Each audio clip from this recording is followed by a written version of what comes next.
Hello, how are you? This is Nikita, and this is a Let It Make Sense Quickie. I'm going to try to keep this one below 20 minutes.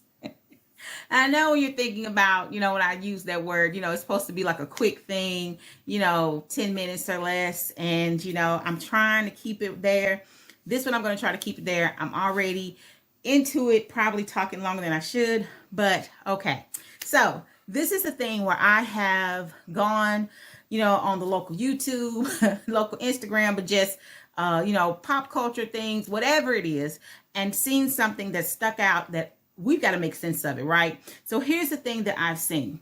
This is about the Kanye West White Lives Matter t-shirt. So he recently did an interview with Tucker Carlson on Fox. So I'm going to admittedly say that I did not watch the full interview. I did watch an Entertainment Tonight not an interview, but where they took the highlight moments of the interview and they put them into like a 3 or 6 minute video. Feel free to go watch that video in its entirety of the interview from Fox News. It is on YouTube. I'll link the Entertainment Tonight just so you can see the highlights. And then again, you could just go on YouTube, go in the search bar, Kanye West, Tucker Carlson interview. It'll pop up. But at any rate, so he said some things about why he did the White Lives Matter t-shirt that I wrote down some quotes that he said. So the t-shirt was worn during his Yeezy Season 9 show that was held during Paris Fashion Week, October 3rd, around October 3rd. And Kanye said this in the interview. He said, "I do certain things from a feeling. I just channel and it feels right. It's using a gut instinct, a connection with God. Just brilliance." Okay. So he said he did the t-shirt because I don't want to say basically because God told him to, but he said that it was something that his connection with God, his gut instinct wanted him to do this t-shirt. So he did it. He said the answer to why I wrote White Lives Matter on a t-shirt is because they do.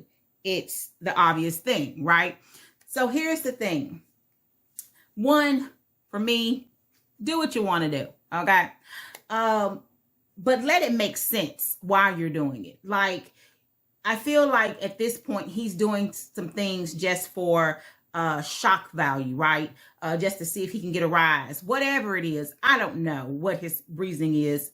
You do what you do. You're you. Hey, I think they've probably sold over $1 million worth of these t-shirts. I mean, good for you.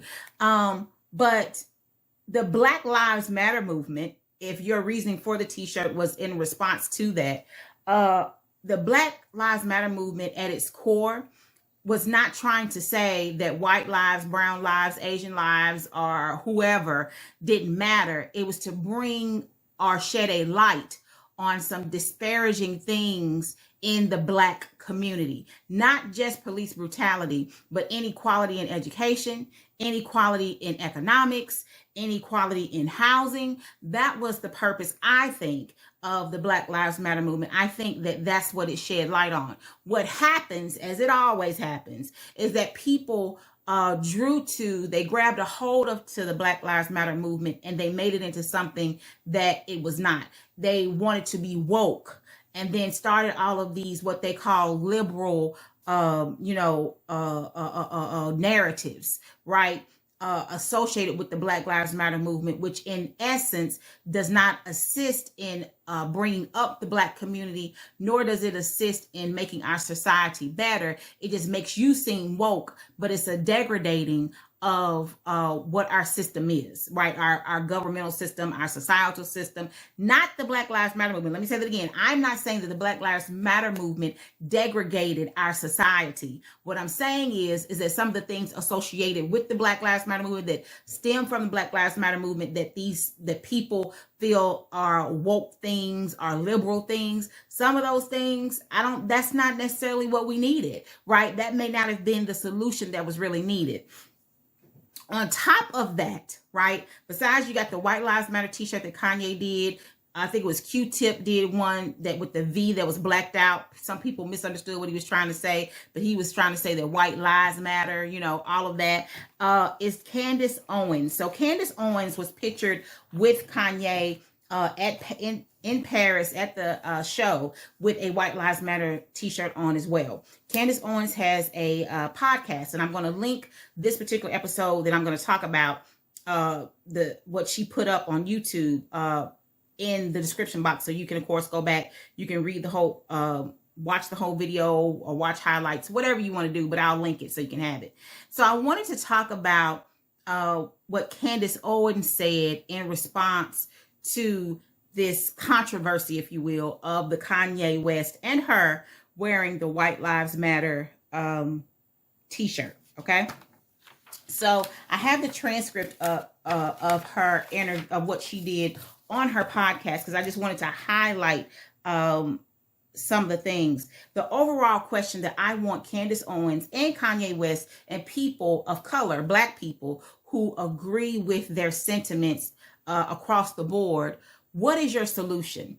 If Black lives really don't matter, if you feel that the Black Lives Matter movement was a hoax, if you feel like it was just a way for those people who created that organization to get money, because Candace Owens has a documentary coming out where she sort of shatters or sheds light on the Black Lives Matter movement.